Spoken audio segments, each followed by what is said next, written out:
Chers amis, bonsoir à toutes et à tous. Soyez la bienvenue dans le cadre de votre émission Intervention surnaturelle. Oui, le Dieu qui a fait le ciel, la terre et la mer et tout ce qui s'y trouve a décidé de vous visiter, a décidé de vous délivrer, a décidé de vous restaurer, de vous guérir, de vous redonner la joie que le diable vous a volée. Et c'est dans le cadre, n'est-ce pas, de ce programme divin que nous venons à vous afin de vous apporter cette nouvelle. Nous avons un thème qui va nous bénir, qui va nous booster. Et c'est pour cette raison que je vous invite tout simplement à prier avant de continuer cette émission. Père, dans le nom de Jésus, nous te soumettons toutes les personnes qui sont connectées, nous te soumettons toutes ces âmes, toutes ces personnes, oh Dieu, qui ont faim et soif de toi, qui ont faim et soif de ton intervention, qui ont faim et soif de ta bénédiction, qui ont faim et soif, oh Dieu, de ta grâce, qui ont faim et soif de la délivrance, de la restauration, la guérison. Étends ta main, Dieu Tout-Puissant, et visite-les. Accorde-leur une faveur exceptionnelle. Accorde-leur une grâce exceptionnelle. Accorde-leur, oh Dieu, de monter et de marcher au-dessus, n'est-ce pas, de leurs lieux élevés. Je décrète et déclare que cette émission soit source de force, source d'encouragement, un tremplin à partir duquel, Dieu Tout-Puissant, ils vont se retrouver sur les hauteurs. Je veux te bénir, je veux te glorifier pour ta fidélité. Reçois l'honneur, reçois la louange et la gloire au nom de Jésus. Amen. Dans le cadre de notre émission, donc, nous parlons du combat pour posséder. Le combat pour posséder. Vous avez remarqué que dans nos vies, Dieu nous fait des promesses. Dans nos vies, Dieu fait des prophéties. Dans nos vies, nous faisons souvent des rêves. Nous dormons et nous voyons comment on est en train de voyager, on voit comment on est en train de se marier, on voit comment on est en train de porter un bébé ou bien d'allaiter un bébé. On voit comment on est en train d'occuper un bureau et puis on est en train de donner des ordres à des employés, des collaborateurs. En fait, souvent, nous avons des images, nous avons des représentations de ce que Dieu veut faire dans nos vies, de ce que Dieu veut réaliser dans nos vies. Et souvent, la question qui se pose est de savoir pourquoi depuis que j'ai vu, depuis que j'ai rêvé, depuis que j'ai entendu la prophétie, pourquoi ça tarde? Pourquoi ça ne s'accomplit pas? Est-ce que Dieu a essayé, comme disent les Ivoiriens, de me blaguer? Ou bien il était sincère quand il a promis qu'il va me donner ce travail, qu'il va me donner ce mariage, qu'il va me donner ce ministère, qu'il va me donner cette percée? Où es-tu, Seigneur? Que dois-je faire pour que ce que tu m'as dit s'accomplisse? Que dois-je faire, Seigneur, pour que ce que tu m'as promis s'accomplisse? C'est là toute la nécessité de ce thème, combattre pour posséder. Nous allons prendre un texte dans la Bible pour que nous comprenions ce que le Seigneur attend de nous. Dans Josué le chapitre 6, nous lisons ceci. Josué chapitre 6 à partir du verset 1. Jéricho était fermé et barricadé devant les enfants d'Israël. Personne ne sortait et personne n'entrait. L'Éternel dit à Josué, « Vois, je livre entre tes mains Jéricho et son roi, ses vaillants soldats. Faites le tour de la ville, vous tous les hommes de guerre. Faites une fois le tour de la ville, tu feras ainsi pendant 6 jours. 7 sacrificateurs porteront devant l'arche 7 trompettes retentissantes. Le 7e jour, vous ferez 7 fois le tour de la ville et les sacrificateurs sonneront des trompettes. Quand ils sonneront de la corne retentissante, vous entendrez le son de la trompette, tout le peuple poussera de grands cris. Alors, la muraille de la ville s'écroulera et le peuple montera chacun devant soi. Josué, fils de Nun, appela les sacrificateurs et leur dit, portez l'arche de l'alliance et que 7 sacrificateurs portent 7 trompettes retentissantes devant l'arche de l'Éternel. Et il dit au peuple, marchez, faites le tour de la ville et que les hommes armés passent devant l'arche de l'Éternel. Lorsque Josué eut parlé au peuple, les 7 sacrificateurs qui portaient devant l'Éternel les 7 trompettes retentissantes se mirent en marche et sonnèrent des trompettes. L'arche de l'alliance allait derrière eux. Les hommes armés marchèrent devant les sacrificateurs qui sonnaient des trompettes et l'arrière-garde qui suivait l'arche. Pendant la marche, on sonnait des trompettes. Josué avait donné cet ordre au peuple. Vous ne crierez point, vous ne ferez point entendre votre voix et il ne sortira pas un mot de votre bouche jusqu'au jour où je vous dirai, poussez des cris. Alors vous pousserez des cris. L'arche de l'Éternel fit le tour de la ville. Elle fit une fois le tour, puis on rentra dans le camp et l'on y passa la nuit. Josué se leva de bon matin et les sacrificateurs portèrent l'arche de l'Éternel. Les 7 sacrificateurs qui portaient les 7 trompettes retentissantes devant l'arche de l'Éternel se mirent en marche et sonnèrent des trompettes. Les hommes armés marchaient devant eux et l'arrière-garde suivait l'arche de l'Éternel. Pendant la marche, on sonnait des trompettes. Ils firent une fois le tour de la ville le second jour, puis ils retournèrent dans le camp. Ils firent de même pendant 6 jours. Le 7e jour, ils se levèrent de bon matin, dès l'aurore, et ils firent de la même manière 7 fois le tour de la ville. Ce fut le seul jour où ils firent 7 fois le tour de la ville. À la 7e fois, comme les sacrificateurs sonnaient des trompettes, Josué dit au peuple, poussez des cris, car l'Éternel vous a livré la ville. La ville sera dévouée à l'Éternel par interdit, elle et tout ce qui s'y trouve, mais on laissera la vie à Rahab, la prostituée, à tous ceux qui seront avec elle dans la maison, parce qu'elle a caché les messagers que nous avions envoyés. Gardez-vous seulement de ce qui sera dévoué par interdit, car si vous preniez de ce que vous aurez dévoué par interdit, vous mettriez le camp d'Israël en interdit et vous y jetteriez le trouble. Tout l'argent et tout l'or, tous les objets d'airain et de fer seront consacrés à l'Éternel et entreront dans le trésor de l'Éternel. Le peuple poussa des cris et les sacrificateurs sonnaient des trompettes. Lorsque le peuple entendit le son de la trompette, il poussa de grands cris et la muraille s'écroula. Le peuple monta dans la ville, chacun devant soi. Ils s'emparèrent de la ville et ils dévouèrent par interdit, au fil de l'épée, tout ce qui était dans la ville, hommes et femmes, enfants et vieillards, jusqu'aux bœufs, aux brebis et aux ânes. Josué dit aux 2 hommes qui avaient exploré le pays, entrez dans la maison de la femme prostituée et faites-en sortir cette femme et tout ce qui lui appartiennent, comme vous le lui avez juré. Les jeunes gens, les espions, entrèrent et firent sortir Rahab, son père, sa mère, ses frères et tous ceux qui lui appartenaient. Ils firent sortir tous les gens de sa famille et ils les déposèrent hors du camp d'Israël. Ils brûlèrent la ville et tout ce qui s'y trouvait. Seulement, ils mirent dans le trésor de la maison de l'Éternel l'argent, l'or et tous les objets d'airain et de fer. Josué laissa la vie à Rahab, la prostituée, à la maison de son père et à tout ce qui lui appartenait. Elle a habité au milieu d'Israël jusqu'à ce jour parce qu'elle avait caché les messagers que Josué avait envoyés pour explorer Jéricho. Bien-aimé dans le Seigneur, j'ai vraiment envie de dire à quelqu'un, ne baisse pas les bras, ne te décourage pas, ne désespère pas si tu as fait un rêve, si tu as entendu une voix qui t'a dit « Mon fils, tu vas te marier cette année ». Si tu as entendu une voix qui t'a dit « Ma fille, tu vas voyager cette année ». Si tu as entendu une voix qui t'a dit « Ma fille, cette année, tu obtiendras ton diplôme ». Ne désespère pas, ne baisse pas les mains, ne promène pas des regards inquiets et ne te pose pas des questions du style « Seigneur, comment cela se fera-t-il » Non, ne sois pas incrédule. Crois et tu verras la gloire de Dieu. Mais seulement, pour pouvoir posséder et expérimenter l'accomplissement de ce que Dieu t'a promis, tu as besoin de comprendre, tu as besoin de réaliser qu'en réalité, il y a quelque chose que tu dois faire. Et cette chose n'est rien d'autre que le combat spirituel. Le combat spirituel. La bataille qui, n'est-ce pas, te met aux prises avec les puissances des ténèbres qui, elles, malheureusement, ont juré que tant qu'elles sont là, tout ce que Dieu t'a promis ne peut pas s'accomplir.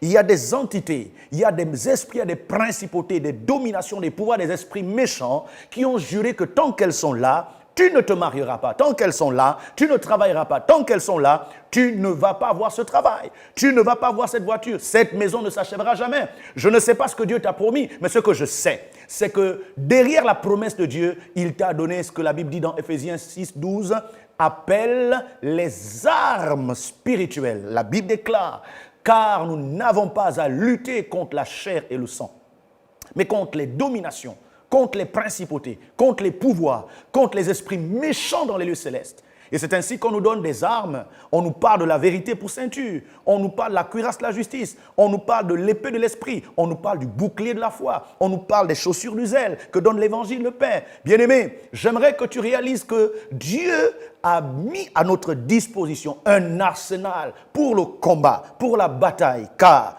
derrière les promesses de Dieu, il y a une bataille à mener. Il y a un combat à mener avant que la promesse s'accomplisse. C'est ainsi que Dieu avait promis à Moïse que s'il va en Égypte, il sera avec lui. Il va lui donner la puissance de faire des miracles et Israël sortira à main forte et à bras étendus. Seulement, Dieu n'a pas tout dit à Moïse concernant l'entrée à Canaan. Il lui a seulement dit, tu le mèneras dans un bon et vaste pays, dans un pays où coule le lait et le miel, dans le pays des Cananéens, des Phérésiens, des Gigaciens, des Jébusiens, des Phérésiens, tous ces peuples syro-phéniciens qui habitaient cette contrée-là. Et il n'a pas dit à Moïse que pour pouvoir prendre ce qui appartenait à tous ces peuples-là, il faudra se battre. Je ne sais pas si quelqu'un réalise qu'en réalité, quand Dieu te fait une promesse, il est aussi en train de te dire, prépare-toi à te battre, car ce qu'il va te donner là existe quelque part, et entre les mains de quelqu'un, et entre les mains d'une entité, c'est entre les mains de quelqu'un. J'ai prêché ce matin et j'ai rappelé au peuple de Dieu que quand Daniel décide de jeûner et de prier pour comprendre pourquoi, malgré la prophétie qui disait que la captivité devait durer 70 ans, pourquoi Israël était toujours en captivité alors que les 70 ans étaient déjà arrivés à leur terme. Daniel a jeûné, il a prié.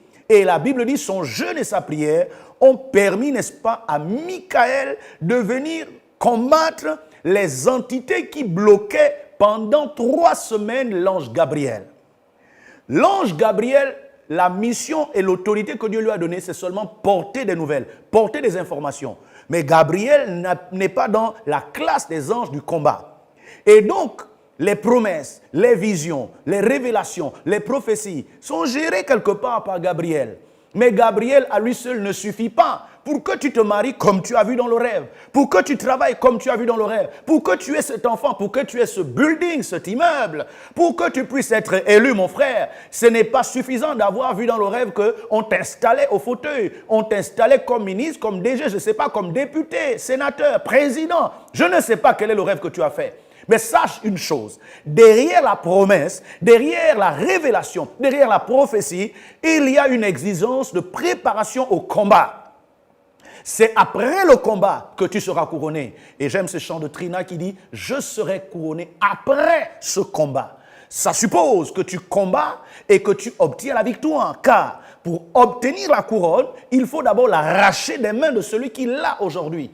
Par exemple, dans le concours des Miss, ça peut être Miss Continent, Miss Gabon, Miss France, pour avoir la couronne, il faut déclasser celle qui la détient. Mais si tu viens compétir et que la propriétaire ou le tenant du titre est plus beau, plus capable que toi, eh bien, il conserve la couronne. Voilà, c'est comme la coupe du monde. Si, lorsque tu arrives en finale, tu retrouves l'équipe qui tient la coupe et qui l'a obtenue il y a 4 ans en arrière, tant que tu n'as pas battu cette équipe, eh bien, cette équipe aura toujours le trophée, aura toujours la coupe du monde. Donc, c'est bien beau de dire, oui, en tout cas, Dieu m'a révélé, Dieu m'a parlé, j'ai vu, en tout cas, un grand homme de Dieu a prophétisé sur moi, il m'a imposé les mains, alléluia, gloire à Dieu. Mais ça ne suffit pas. Dieu te fait des promesses, sors des rêves, sors de la léthargie, sors du sommeil, sors de la paresse, sors de cet immobilisme qui t'empêche de te bouger et d'aller sur le terrain. Non, il faut te lever dans la prière, il faut te lever dans le combat. Et quand je parle de combat, je parle de recevoir de Dieu des instructions sur la manière de prier. Vous savez, il y a prière et prière. Il y a des prières qu'on fait par l'intelligence. Il y a des prières qu'on fait par l'expérience. Il y a des prières qu'on fait parce que, bon, souvent quand on a des problèmes, c'est comme ça qu'on prie souvent. Ça apporte certains résultats et gloire à Dieu pour ces résultats. Mais il y a un niveau de bénédiction. Il y a un niveau de résultat qui nécessite une autre manière de prier. Et cette manière de prier, on l'obtient quand on entre dans le lieu très saint. Quand on cherche la face de Dieu. Quand on entend Dieu nous dire, mon fils, fais ceci. Ma fille, fais cela. En obéissant à ce que Dieu te révèle dans le secret de sa présence, tu obtiendras la victoire. Et ainsi, tu pourras voir l'accomplissement des promesses et des prophéties qui ont été libérées à ton sujet. La personne qui vous parle, lorsque Dieu m'a appelé au ministère, je vous ai raconté l'histoire lorsque nous avons fait la grande émission, donc le grand live avec l'apôtre Alain Patrick, pour, n'est-ce pas, expliquer au monde entier ce que nous sommes en train de faire du côté de RTH en association avec Évangile TV. Et je disais que dans cette vision, j'ai vu une grande foule.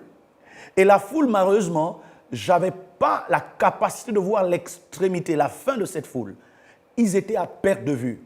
Et pendant que j'étais debout à la tête de cette foule, j'étais en train de parler, je ne sais pas ce que je disais, puisque je ne m'entendais pas. Mais je constatais simplement que, pendant que je parlais, sans savoir ce que je disais, il y avait comme du mouvement, comme de l'agitation dans la foule. Et après, je me suis rendu compte que cette agitation-là, c'était rien d'autre que des gens qui étaient contents parce qu'ils avaient jeté leurs béquilles, parce que Dieu les avait guéris, Dieu les avait délivrés. En fait, ils avaient fait une expérience surnaturelle. Et paf, la vision s'est arrêtée. Pendant longtemps, je me suis dit, bon, Dieu m'a parlé. En tout cas, je pourrais remplir des stades. Dieu m'appelle à prêcher l'évangile. Je suis un évangéliste. Mais vous savez, très vite, j'ai déchanté. Très vite, je me suis rendu compte que je suis dans des rêveries parce que je n'avais ni les capacités, ni les moyens de pouvoir réunir ne serait-ce que 100 personnes. Je n'avais ni les moyens, ni les capacités de pouvoir organiser une petite campagne d'évangélisation du quartier d'une cellule de prière devant la maison d'un frère ou d'une sœur. Je n'avais pas ça.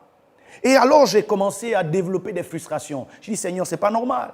Tu dis que tu m'appelles, mais je ne vois rien. Personne ne croit en moi, personne ne me considère. Il y a des gens même qui pensent que j'invente cette histoire. J'ai même des frères, je vous le dis, des frères qui ont dit, Alphonse est fatigué d'aller à l'école. Comme il est maintenant dépassé par l'école, il préfère se racheter en disant maintenant Dieu l'a appelé. Quel Dieu qui l'a appelé?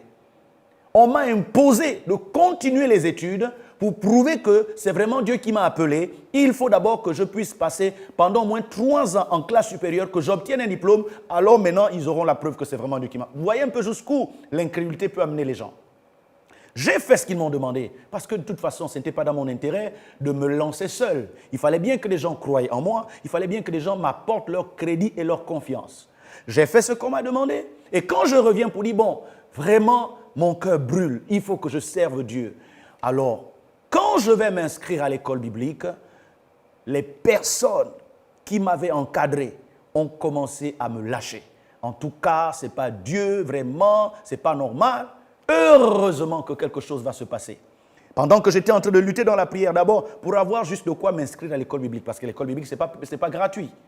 Il faut bien payer et entretenir le fonctionnement de l'école, les enseignants.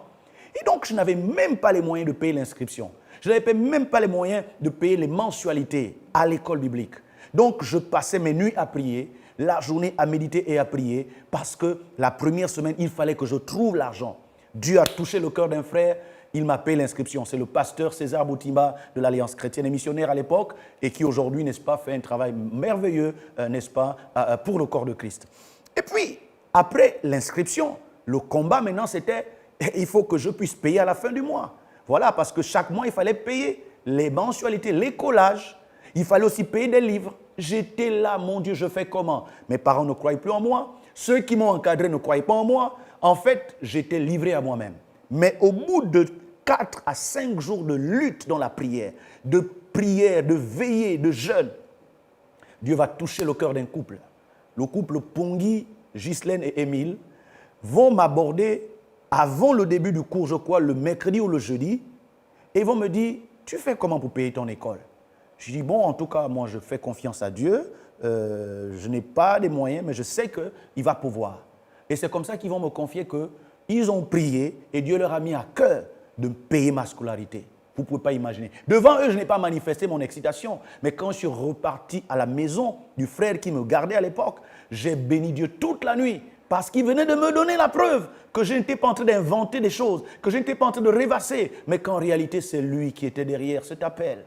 Je donne ce témoignage pour vous dire que ce n'est pas parce que Dieu a promis, ce n'est pas parce que vous avez rêvé, ce n'est pas parce que vous avez une vision ouverte soit-elle qu'automatiquement, en claquant du doigt, les choses seront faciles. Bien au contraire.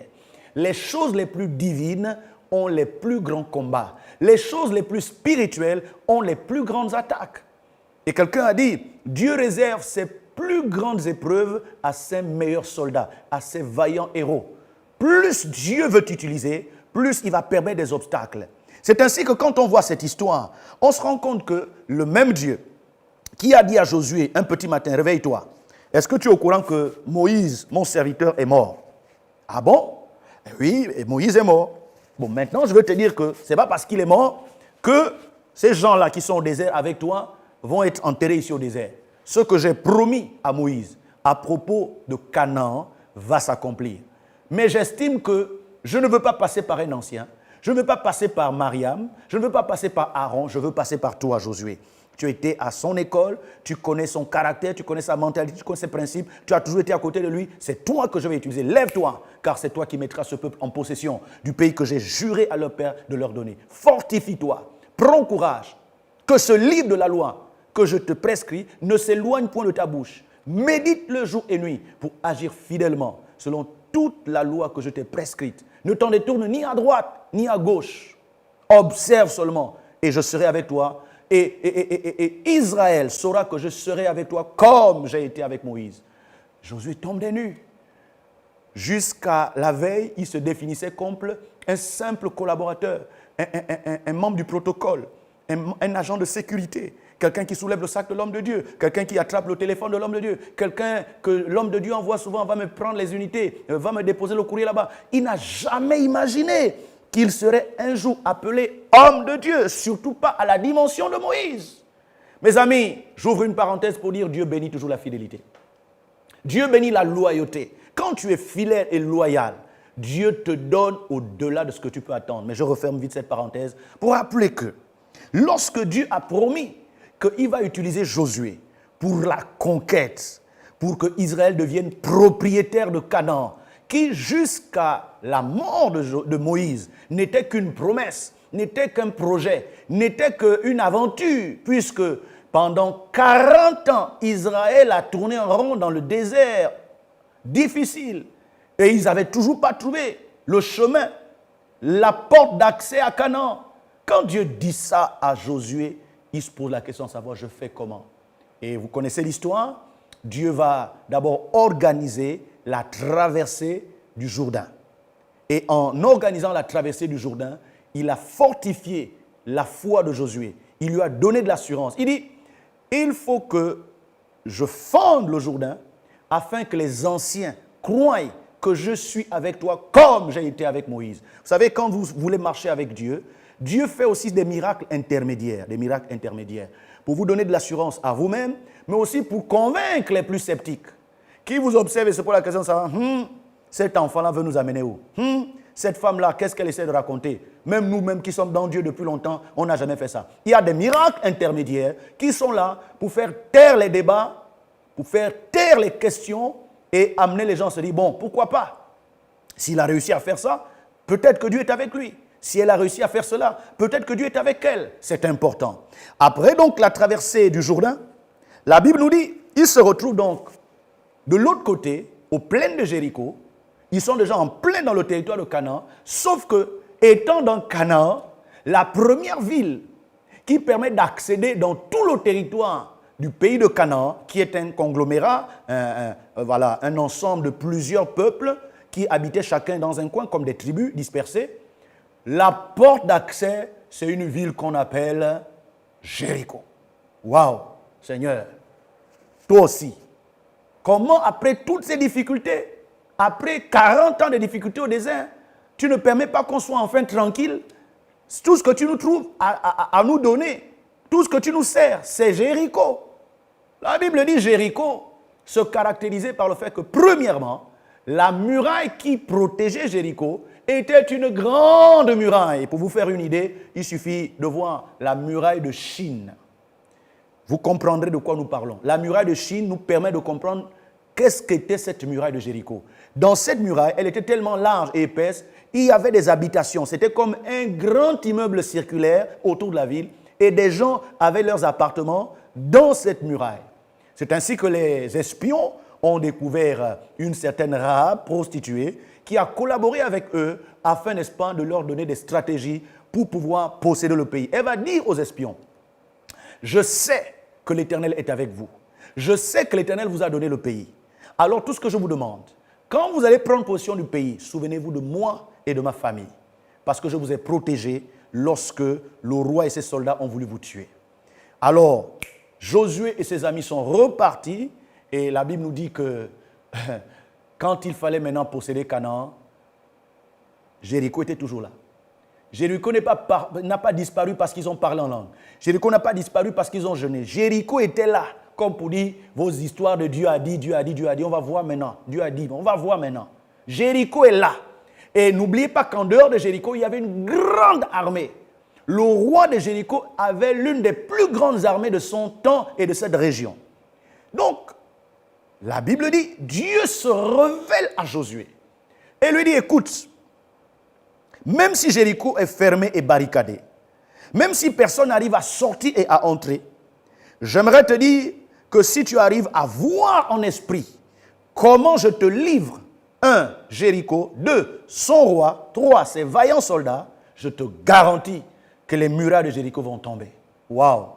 La puissance de la visualisation, la puissance de la représentation exacte de ce que Dieu a fait et est en train de faire. La Bible dit, quand Jéricho a collaboré avec Dieu, Dieu lui a demandé ensuite de faire 7 fois le tour de la ville. 1 fois par jour, et le dernier jour, il devait faire 7 fois, après quoi, les murailles de Jéricho, après avoir poussé des cris, tomberaient. Josué a obéi. La deuxième clé, après la visualisation, c'est l'obéissance aux instructions. Le combat spirituel, ce n'est pas le combat des muscles, ce n'est pas le combat de qui va prier toute une nuit, qui va jeûner pendant 377 jours. Non, ce n'est pas ça le combat spirituel. Le combat spirituel, se joue sur le terrain de l'obéissance. 1, capter ce que Dieu dit, et 2, obéir. Or, à ce stade, à ce niveau, il faut avoir la foi. Il faut réellement croire Dieu qu'une affaire de marcher seulement autour d'une ville va vraiment renverser cette muraille. Dites-moi, quel est l'homme sur cette terre, depuis que le monde a été créé, qui a renversé un immeuble parce qu'il fait la marche autour de l'immeuble? Vous savez que, par exemple, pour ceux qui sont amoureux du sport, à défaut, n'est-ce pas, de pratiquer le football, le karaté, le taekwondo, autres, il y en a qui, tous les matins ou tous les soirs, font la marche. Et si tu habites un HLM, tu peux décider de marcher autour de ton immeuble, de ton HLM. Mais on n'a jamais entendu que parce que quelqu'un a marché autour de son immeuble, l'immeuble est tombé. Voyez-vous, si tu n'as pas la foi, tu ne vas pas obéir. La troisième clé, il faut croire que ce que Dieu te dit est la clé pour déclencher la bénédiction, pour déclencher le miracle. La Bible dit, il a fait le tour, il a obéi, il a fait exactement comme Dieu a dit, et finalement, les murailles ont été renversées. Et je termine avec un 4e point très important.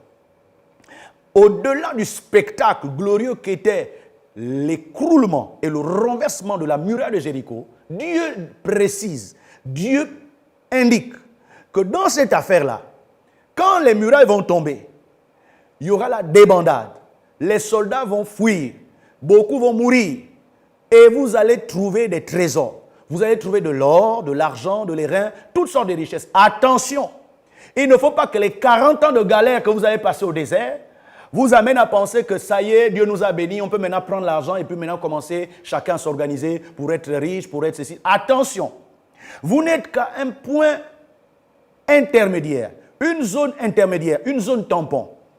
La vraie richesse est à l'intérieur de Canaan. Jéricho est presque à l'entrée de Canaan. Donc, si vous voulez réussir, prenez tout l'or, prenez tout l'argent, prenez tous les reins, allez déposer dans la maison de Dieu. Allez déposer à l'homme de Dieu afin que cela serve aux intérêts de Dieu, à la maison de Dieu. Bien-aimés, beaucoup de chrétiens se posent la question de savoir pourquoi malgré mes prières, pourquoi malgré mes jeûnes, pourquoi malgré tout ce que je fais, je ne réussis pas. Parce que tu ne discernes pas le temps. Élisée dit à Géasi, qui allait mentir au général Naaman que mon maître m'envoie récupérer l'argent que tu voulais donner parce qu'il a eu des étrangers et il m'a dit va prendre l'argent que Naaman voulait donner pour que je puisse acheter à manger et donner à manger aux étrangers qui sont arrivés dans la nuit. La Bible dit il mentait. Et beaucoup trompent les hommes de Dieu en mentant qu'ils ont payé leur dîme, en mentant qu'ils ont fait un sacrifice, en mentant qu'ils ont fait alors qu'ils n'ont jamais fait. Ils n'obéissent pas. Mais le problème c'est quoi? Élisée va dire à Géasi, mon ami, tu as quel problème? Est-ce que tu réalises que nous sommes dans une affaire surnaturelle où, quel que soit le problème, quelle que soit la situation, il suffit seulement qu'on fasse confiance à Dieu. Il va nous bénir. Il va nous donner des trésors, des choses extraordinaires. Est-ce le temps de prendre l'argent de Naaman? Il y en a qui oublient que chaque chose a son temps. Et il y a un temps pour toute chose. Il y a un temps pour perdre, un temps pour gagner. Il y a un temps pour s'aimer, un temps pour moissonner. Il y a un temps pour être ignoré et un temps pour être accepté. Il y a un temps pour s'effacer et il y a un temps pour apparaître. Il y a un temps pour se taire et il y a un temps pour parler. Élisée dit à Géasi, est-ce le temps de prendre l'argent de ce homme? On a toute la vie. Il y a des grandes bénédictions qui arrivent. Pourquoi tu veux prendre les miettes alors que le trésor nous attend? Et c'est ainsi que dans cette histoire, Akan a voulu jouer les rusés, les intelligents, les malins. Il a pris juste un lingot d'or, pas beaucoup. Il a pris le lingot d'or, il allait le cacher sous sa tente. Mais il ne savait pas qu'il était en train de signer sa mort et son enterrement. Bien-aimés dans le Seigneur, quelles que soient les promesses que Dieu vous a faites, et quel que soit le début des bénédictions attachées à la manifestation de ces promesses, ne soyez jamais cupides. Ne soyez jamais avares et ne soyez jamais prétentieux pour utiliser ce qui ne vous appartient pas. Ce qui appartient à Dieu doit être restitué, rétrocédé intégralement, littéralement à Dieu. Si vous voulez aller loin, si vous voulez que Dieu vous élève, si vous voulez que Dieu vous positionne et fasse de vous une exception dans votre génération, faites en sorte que ce qu'il vous a donné comme ordre soit respecté. Quand vous êtes seul, ne trichez jamais là-dedans. Quand vous le faites, vous pensez tromper un pasteur, une église. En réalité, vous êtes en train de vous détruire vous-même. La Bible dit, Israël a possédé Jéricho. La richesse, en grande majorité, a été déposée dans le trésor de Dieu, mais Akan a été tué. Pourquoi? Parce qu'il a posé un acte qui a attiré l'interdit dans le peuple de Dieu. Et plusieurs batailles dans certaines églises, dans certains ministères, ont été perdues parce que les gens ont amené l'interdit dans le camp d'Israël. Ils ont estimé que bon, ça c'est mon affaire, c'est moi-même, en tout cas ça c'est à mon niveau, c'est ma communion. Il n'y a pas de ma communion avec Dieu. Je disais à quelqu'un, quand tu viens à l'église, tu entres dans une famille. Dieu ne te connaît pas seul. Dieu connaît la famille qu'il a créée. Cette famille a un père, une mère spirituelle, et cette famille a des frères et des sœurs spirituelles. Donc, tu ne peux pas faire des choses en te disant, bon, ça c'est juste moi-même. C'est comme si quelqu'un disait, je fais mon petit péché au quartier, et puis ça ne peut pas concéder l'église parce que de toute façon, ce n'est pas à l'église que j'ai fait ces péchés. Non, c'est une erreur. Le combat spirituel pour posséder ta bénédiction. Le combat pour posséder ton mariage. Le combat pour posséder ton ministère. Le combat pour posséder ta voiture, ta maison, ta percée. Le combat pour posséder ce poste pour lequel des prophéties ont été libérées. Des prophéties qui disent clairement que c'est toi le futur DG, c'est toi le futur secrétaire général, c'est toi le futur avocat qui va mener, n'est-ce pas, les débats par rapport à ce client qui est prêt à confusion et à controverse. Mes amis, obéissez à Dieu. La Bible déclare, soumettez-vous donc à Dieu, ensuite résistez au diable, et ce n'est qu'après ces deux choses-là qu'il fuira loin de vous. Soumettez-vous donc à Dieu, virgule, résistez au diable et la conséquence, il fuira loin de vous. Vous voulez que le diable libère votre destinée? Vous voulez que le diable libère votre carrière? Vous voulez que le diable libère vos enfants, votre famille, votre ministère, votre santé, vos finances? Soumettez-vous à Dieu, l'obéissance. Résistez au diable, le combat spirituel. Le diable respecte ceux qui obéissent à Dieu. Et le diable sait qui obéit à Dieu et qui n'obéit pas à Dieu. Le diable sait qui est hypocrite et qui marche dans la vérité. L'une des armes spirituelles de Éphésiens chapitre 6. Je voudrais donc rappeler à quelqu'un que je suis ce que je suis, pas parce que je suis le meilleur, mais parce que à chaque étape où j'étais bloqué, où il y avait l'impasse, où il n'y avait aucune issue, tu regardes à gauche, bloqué, à droite, fermé, devant, derrière, personne pour t'aider, pour te donner même un début de solution. Je me suis toujours souvenu de ce message, combattre pour posséder. Et la meilleure façon de combattre, c'est d'entrer dans la prière, d'entrer dans la présence de Dieu, de recevoir des instructions et de faire exactement comme Dieu te l'a dit. Dieu a dû rappeler à Moïse, regarde et fais, d'après le modèle qui t'est montré sur la montagne. Dieu a son modèle. Pour ton travail, Dieu a son modèle. Pour ton mariage, Dieu a son modèle. Quel que soit ce que tu as prévu de faire, Dieu a son modèle. Si tu ne vas pas prendre le modèle de Dieu, en voulant voir l'accomplissement d'un rêve, d'une vision, une prophétie, tu vas t'égarer et tu vas mourir à petit feu. Beaucoup ont même perdu la foi. Beaucoup ont fait naufrage par rapport à la foi parce qu'en voulant voir l'accomplissement d'une prophétie, ils ont pris des chemins dans lesquels Dieu ne se retrouve pas. Souvent, Dieu appelle les anges pour dire, qu'est-ce qui arrive à ce gars-là? Qu'est-ce qui arrive à cette dame-là? C'est vrai que je lui ai promis le mariage. Est-ce que c'est comme ça que j'avais dit que ça va se passer? Est-ce que je lui avais dit, pour que tu te maries, il faut aller prendre le mari d'autrui? Il faut aller prendre le mari d'autrui et faire souffrir les enfants d'autrui pour prendre sa place. Est-ce que c'est comme ça que j'ai dit? Bien-aimés dans le Seigneur, l'heure vient et elle est déjà venue où nous devons combattre pour posséder. Mais la Bible dit, et je termine avec ça, l'athlète n'est pas couronné s'il n'a pas combattu selon les règles. Le combat dont nous parlons n'est pas sans règles. Le combat dont nous parlons n'est pas sans conditions. Aujourd'hui, au nom de Dieu et au nom de Jésus, au nom de la victoire et au nom du succès, les gens font tout, y compris les choses les plus immorales et même amorales. Les gens piétinent les principes de loyauté, de fidélité, d'honnêteté vis-à-vis de leur prochain parce que je dois prouver que Dieu est avec moi. Je dois prouver que j'ai l'onction. Je dois prouver que Dieu m'appelle. Mais non! Paul a dit, prenez garde d'avoir combattu en vain. Paul dit, je fais une chose, oubliant ce qui est en arrière et me portant vers ce qui est de l'avant. Je cours vers le but pour remporter le prix de la vocation céleste. Respecte les règles, respecte les Écritures, respecte les aînés dans le Seigneur, respecte le mentor, l'homme de Dieu, le canal, le visionnaire, le porteur de cruche que Dieu t'a donné.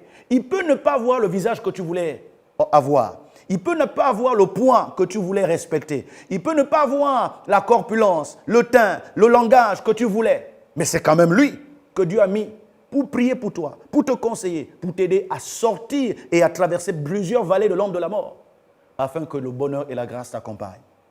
J'aimerais te dire, il est avec toi. Je vais prier et Dieu va faire quelque chose dans ta vie. Père, dans le nom de Jésus, c'est de tout mon cœur que j'élève la voix pour cette femme. C'est de tout mon cœur que j'élève la voix pour cet homme qui, en ce moment, a mal à la tête, a de la migraine, se pose des questions.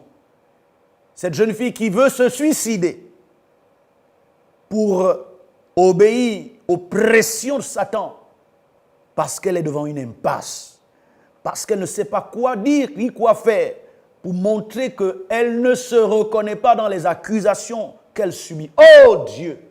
Toi, le Dieu sacré des Hébreux, étends ta main, introduis-les dans ta présence, introduis-les dans le lieu très saint, introduis-les devant le trône de la grâce, parle, oriente, donne la paix, Seigneur.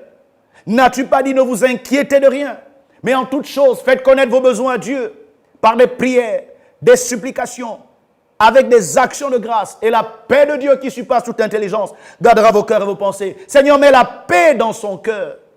Seigneur, c'est dans le calme et la confiance que tu te révèles, que tu montres le chemin, que tu donnes la solution.